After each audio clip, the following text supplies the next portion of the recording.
right, developing tonight, a 37-year-old mother is behind bars, accused of leaving her 1-year-old son on the beach. Just a tragic story here. Fox 35's Patrick Perez found out the story she told police and her family about why she did it, and it never matched up. This is where deputies say they found 4 people standing around trying to keep that baby warm. They actually found the baby down at the beach just minutes before they called for help. She took my little brother somewhere. She said it was his dad, and I'm keep telling her to show me proof, but she's not showing me proof. A frantic 17-year-old on the phone with 911 just after midnight last Wednesday as he desperately searched for his baby brother. Daytona Beach police say 37-year-old Shamika Mitchell had parked her car at the Greek Orthodox Church on Halifax. She told security she and her children needed somewhere safe to sleep. We all live in Detroit, every single one of us. At one point, the son told police he saw his mother walk away with the 1-year-old, and when she came back, the boy was gone. He said she took him to his dad. But the son told police that didn't make sense because the child's father lives back in Detroit. Eventually, officers got a call from Volusia County deputies who found the boy with a group of bystanders near Main and Ocean. They had been trying to keep the baby boy warm. According to deputies, he was unresponsive with an elevated pulse. His skin was cold to the touch, and he was shivering. Deputies then searched the beach for evidence where witnesses say they found the boy but came up short. The boy was taken to the hospital for treatment, but it's unclear how he's doing right now. As for Mitchell, she remains in the Volusia County Jail facing several charges, including aggravated child abuse. We're in Daytona Beach. I'm Patrick Perez, Fox 35 News. Deadly home invasion in Port Orange. We broke this story for you on Good Day Orlando this morning. Police say the homeowner shot and killed a man who was breaking into his home. It happened on Pelham Drive just after midnight last night. Fox 35's Marie Edinger joins us live from the Port Orange police station. So Marie, you spoke to the homeowner this afternoon. Yeah, I did. I went out to that house earlier today, and a person there told me he does not have any comment for the media. He added, "I'm sure you can understand." Police are still trying to figure out more about what happened. Port Orange police say someone tried to break into this house around midnight, but the alleged intruder never made it out. Police say the homeowner shot and killed the person as they were trying to force their way inside. And I was shocked. Rachel Kaiser lives right next door. She says she was awake when police say her neighbor pulled the trigger, but she didn't hear a thing. I woke up to the text from my mom going, "Can you call me when you wake up?"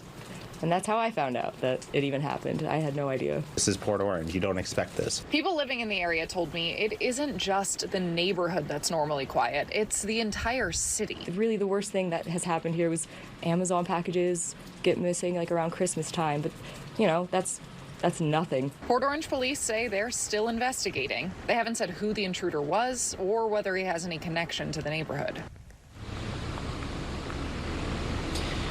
So even though Port Orange police said today the threat is over, they said no one else was hurt, people in that neighborhood are still feeling a bit on edge. And I'm going to be talking more about that at 6:30. But I will also mention police clarified today that they are still investigating, but they aren't releasing the name of the person who was killed just yet. They're waiting to notify that person's next of kin about what happened. Live in Port Orange, Marie Edinger, Fox 35 News. This man has now been charged in the death of his niece. The 18-month-old was shot to death at a home in Palm Coast back in September. The Flagler County Sheriff says C.J. Nelson Jr. was cleaning the gun when it went off. That bullet then hit the toddler. Fox 35's Chris Lindsay found out that it all happened right in front of the girl's mom. When deputies first showed up, Sheriff Rick Staley says all of the adults on the scene had different stories. Now, after 2 months of investigating, he says they finally gotten to the bottom of what happened. C.J. Nelson Jr., DNA and fingerprints were on the gun that we recovered, which is this gun. C.J. Nelson Jr. is the man Sheriff Rick Staley says shot and killed 18-month-old Jalea Allen, his niece. While trying to be, frankly, a punk gangster is what he was trying to be. The sheriff says the toddler was playing with her mother in the hallway while Nelson was trying to clear a jam on his gun.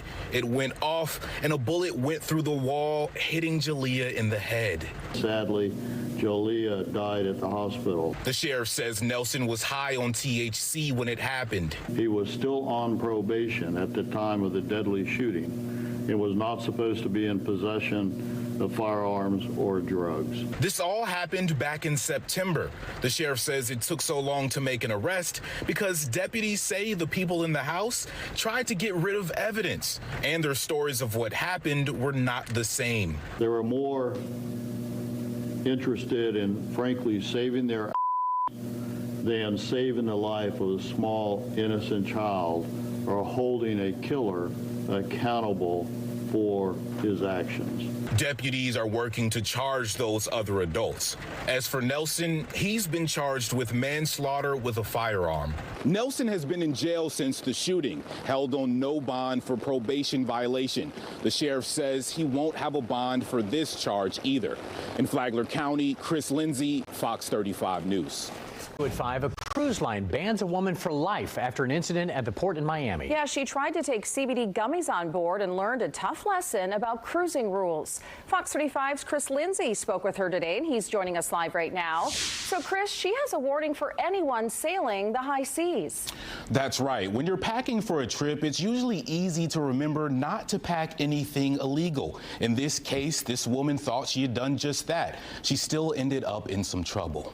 I don't deserve something like that to be recorded on my name. Erin Van Veldhuizen was headed on a cruise with her family.